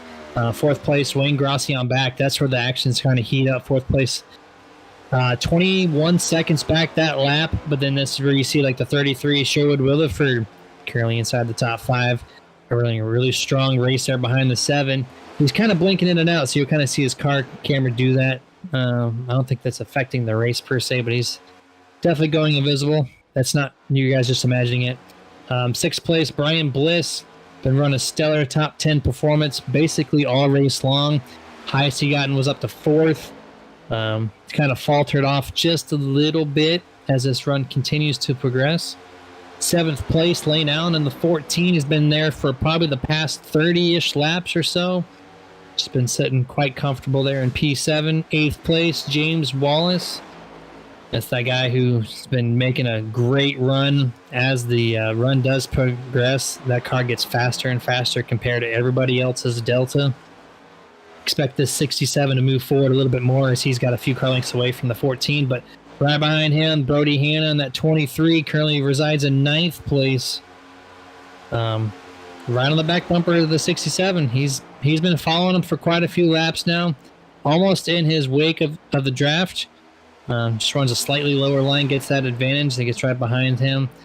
Kind of carries him around the track and around up to the top 10 so far. Ryan Hedrick up 7 spots from his qualifying effort. I think that's the highest position that the 47 has been in this entire race. Finds himself just now inside the top 10, and that is your Mach-1 Performance Top 10 recap, as we have about 36 laps to go before this Las Vegas 250 is concluded. Back to Richie Coy. I know it's not in the top 10 anymore, but he's now 11th place, and he's got Chris Curtis still kind of waiting behind him. See if he can get to him. I know he's got his tires, really in a jacked up position. But the 19 has just been, he's been tight, really tight there. Even in the middle of the corner, you still see him push up almost into the 3rd groove before corner exit even comes up. Really has to lay off the throttle, and it's preventing the 19 from making any ground up. Why is that important, being checking on 11th place? Well, that 67 James Wallace, I brought up a few times at the playoffs. 7 points separated them for the overall championship. And right now, being a 3-position difference, that's just really going to bring this race really tight as they come into the final 3 races, starting off next Monday. Overall points championship battle. Nicholas Moreau is trying to capitalize what he can, leading all the laps essentially. Crazy good run right now over everybody, but Paul's still finding himself in 3rd. The 8 and the 15 are separated by 17 points. Nicholas is going to try to close that gap a little bit by leading the most laps and trying to win this event. Going to do nothing but good things for him as the final 3 races do come through. Maybe, just maybe, we'll see that battle tighten down just enough to where, it comes to the final race and we're going to see these guys neck and neck in the points. It'll make an exciting event for the final race of the season at Phoenix. Been watching the lap times of Fred Moreau. He has kind of closed in by a second the past probably 4 or 5 laps on his teammate Nicholas Moreau. Might be a little too late, though. We got 22 laps to go in this event, and I don't think 5.5 seconds is recoverable. But needless to say, 22nd to second, 20 positions gained by this machine that you're watching on your screen right now. Excellent drive. 91 in front of him, not for position. Just going to pass him with ease as he's on a different tire cycle, being several laps down. James Wallace in the 67, now running in 7th place. Brian Bliss now up to 8th. Those guys are toe-to-toe here. The 23 Brody Hanna still in that wake there, holding on. The car looks a little tighter, similar to what we're seeing from the 19 of Richie Coy.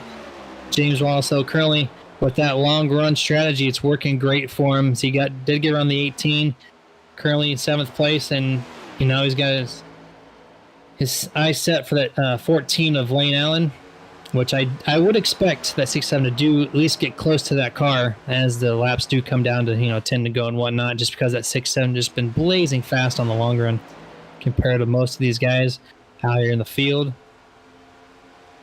Currently 12 cars on the lead lap as we speak, 13th on back, 1 or more laps down.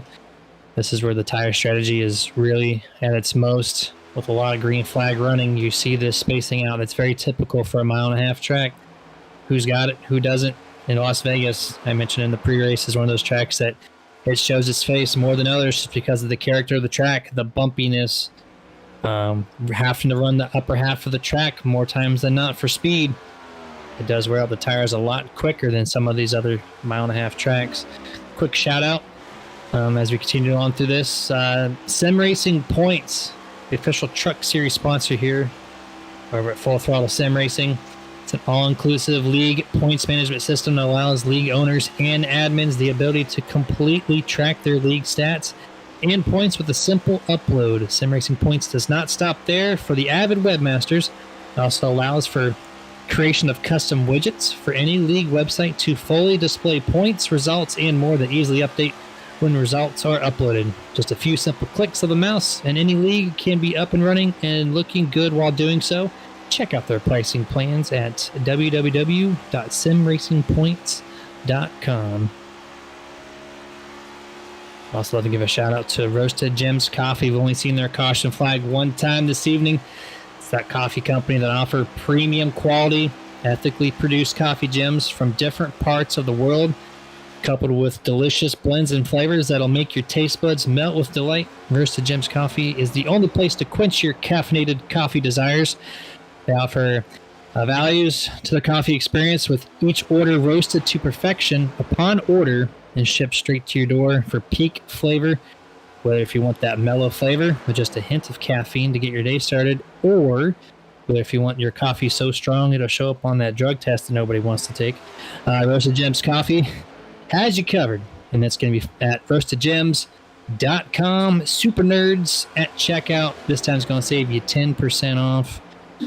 And of course, my producer Mayor saying that's me on the drug test, because with your line of work, you don't want to fail that kind of thing. We got about 15 laps to go in this event, 14 to go actually, as they're coming to the start-finish line here in the next half lap. Nicholas Moreau still holding a 5.2 second advantage over his teammate Fred Moreau.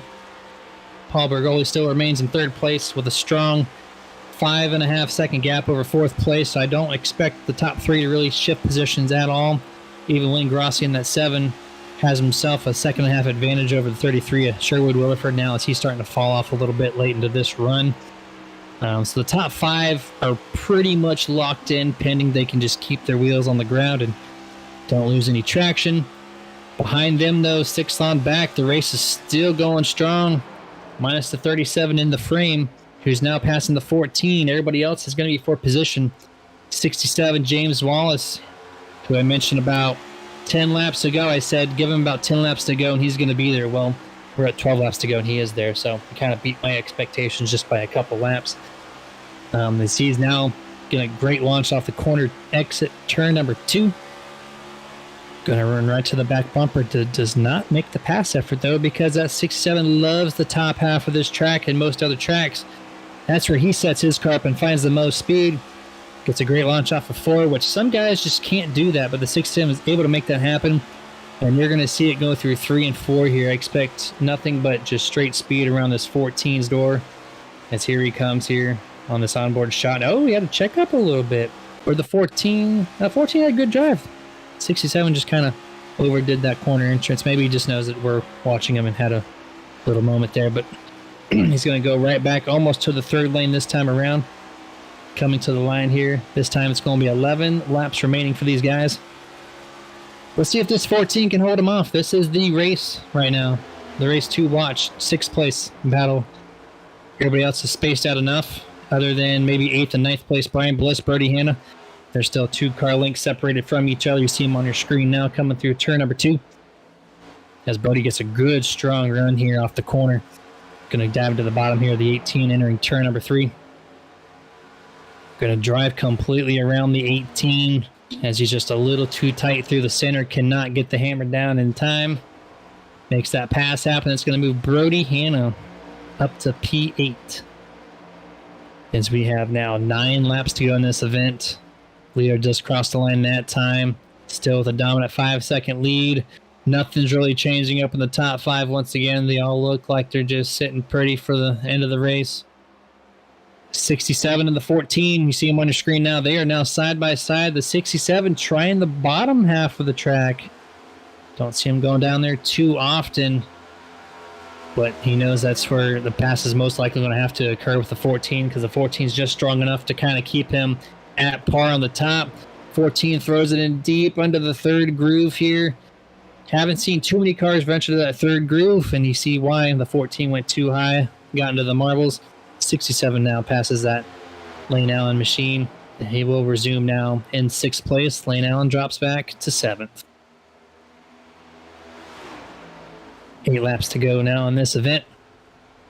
Don't see any cautions in the short future here left in this race. So I think we're going to end this thing the way it really is, just sitting in. Everybody else spaced out enough. I don't see any positions really changing around the track. Even your lap down traffic, all pretty spaced out. About 0.3 of a second separate some of these guys.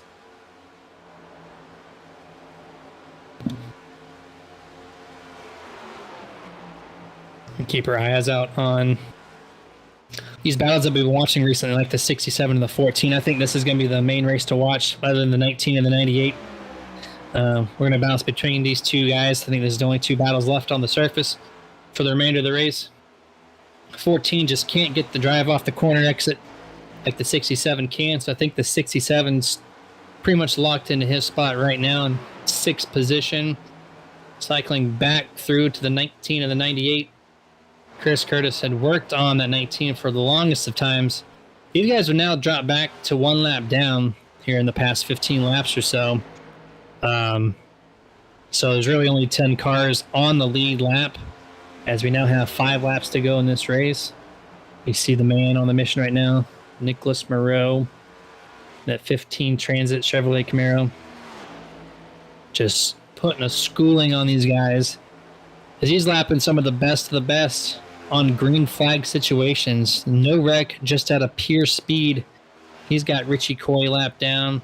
Next person in line is Ryan Hedrick and Brian Bliss, who are coming to the clutches. Oh, the 98 into the wall hard. The 19 gets loose behind him, tries to not do the same thing. 19 actually lost to more speed that exit corner, just because he had a vision of maybe the 98 wrecking in front of him, so he backed it down, got loose. The 98, pretty decent amount of damage, not visually, but he hit that wall a ton on exit, so I'm surprised to see that car still basically up to speed at this point. Maybe a little bit of push situation. You see him pushing up the track again. He's been pushing the past few laps, but backs it down there for corner exit to make sure he does not do that once again.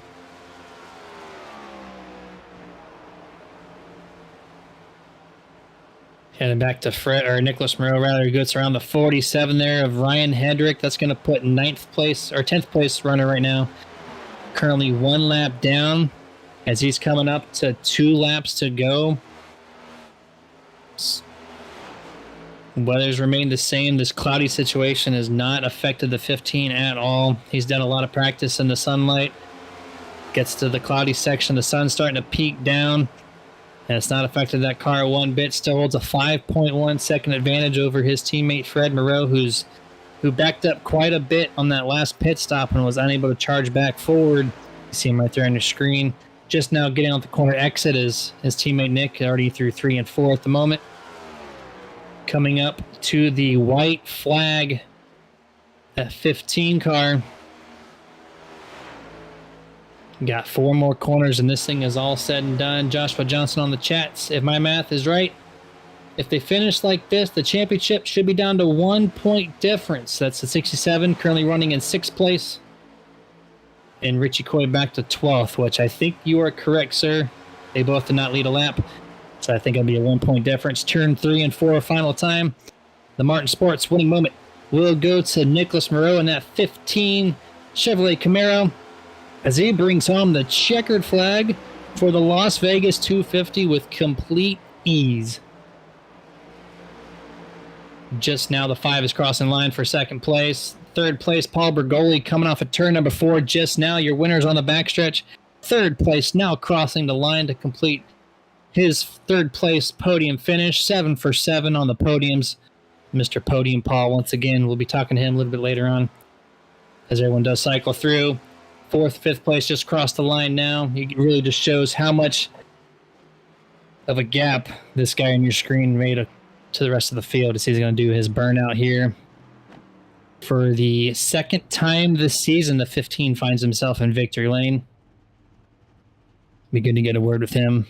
He's always excited, and he had a lot of hope, a lot of expectations coming into the final few races to try to maximize any ground he can make up on Paul Bergoli, as he's just sitting there waiting to do a burnout.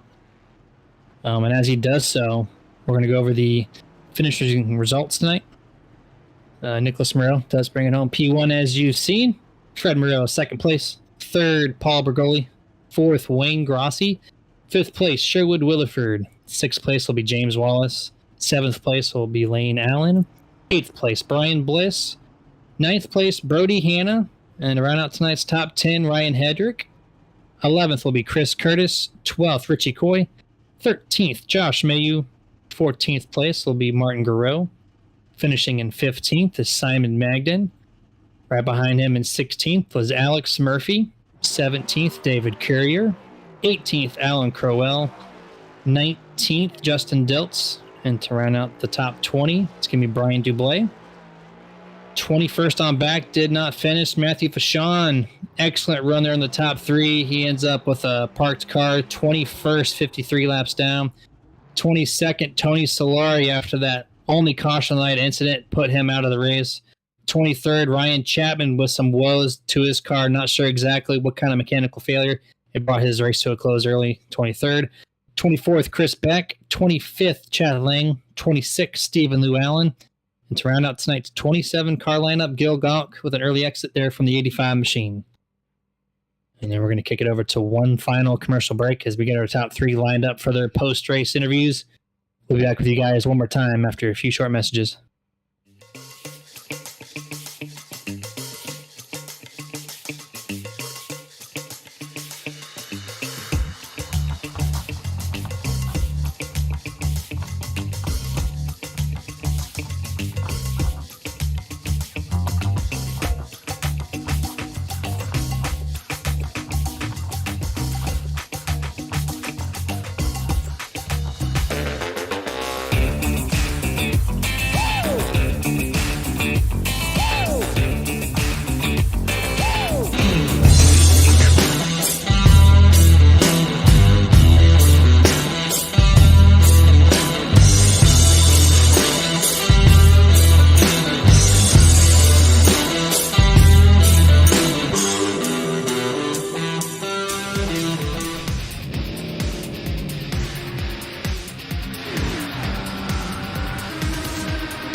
Welcome back, guys. After the commercial break, this is the post-race show presented by Martin Sports. We're going to interview the guys there in the top 3 positions, see what their thoughts were and their final takes of tonight's race here at Las Vegas. I think we have Paul Bergoli available, who did finish 3rd place this evening. We're in that 8 machine. Mr. Paul Bergoli, do you have a copy? Hey, guys. How you doing?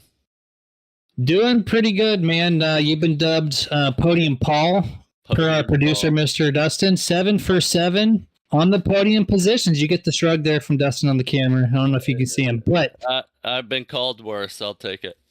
Yeah, 10-4 on that. Walk us through that race. I know it was a pretty uneventful race on your perspective. So just kind of walk us through the race in general and what you did to prepare for tonight's event. Well, I knew I had a 2nd or 3rd place car coming into this. I just couldn't find the long run speed these guys had. So I was kind of hoping to play some strategy on them, but that first pit stop messed that up, and then I put the wrong change in, which set me back quite a bit. So I'm just happy I was able to get a 3rd out of that one.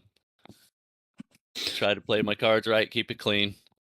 Yeah, you had the 26th of Vachon kind of drop out of the race that enabled you to finish into 3rd place.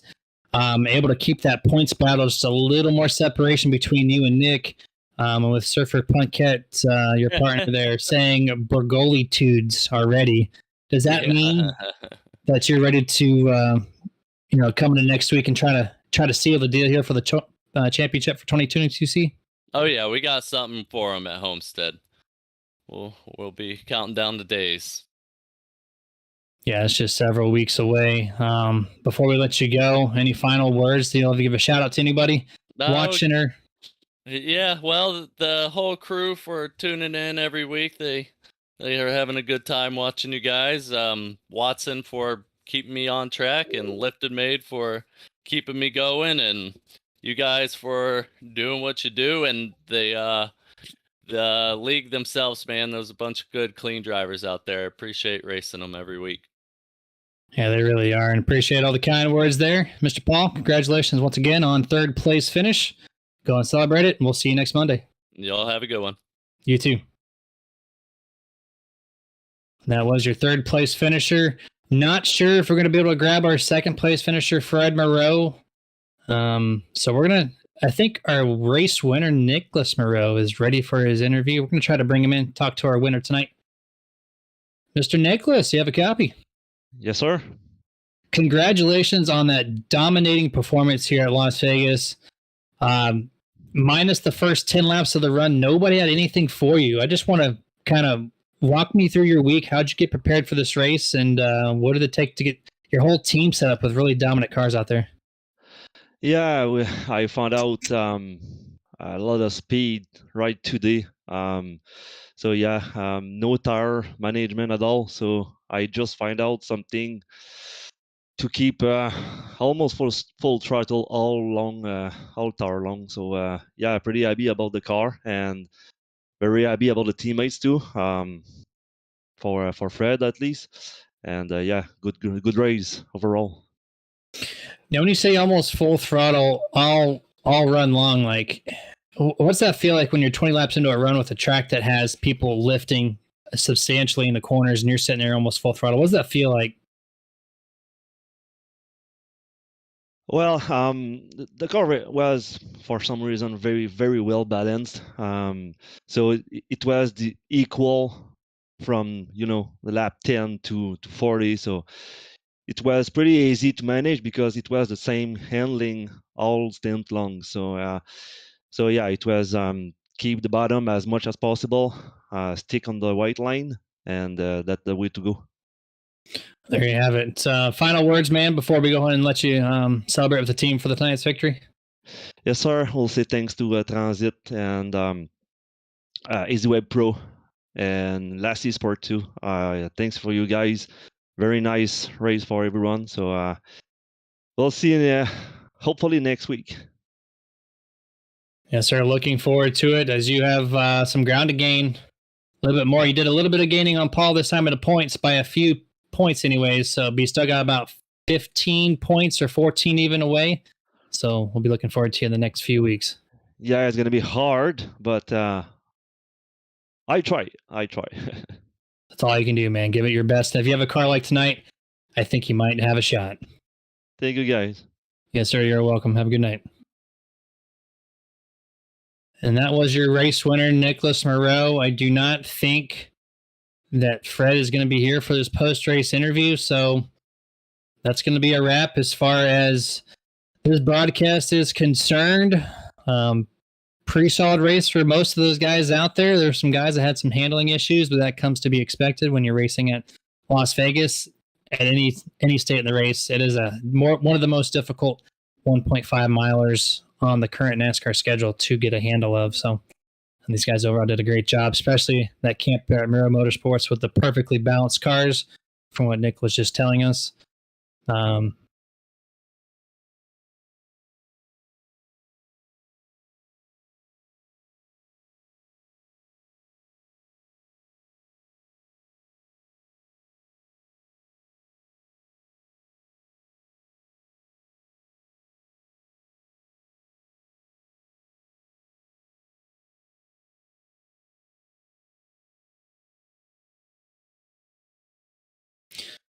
Yeah, that's a good mention there too. We saw a couple of drivers that basically caused a caution without causing one, but their driving skills that took over the ill handling car and were able to save it and keep it going. Only presented that one caution.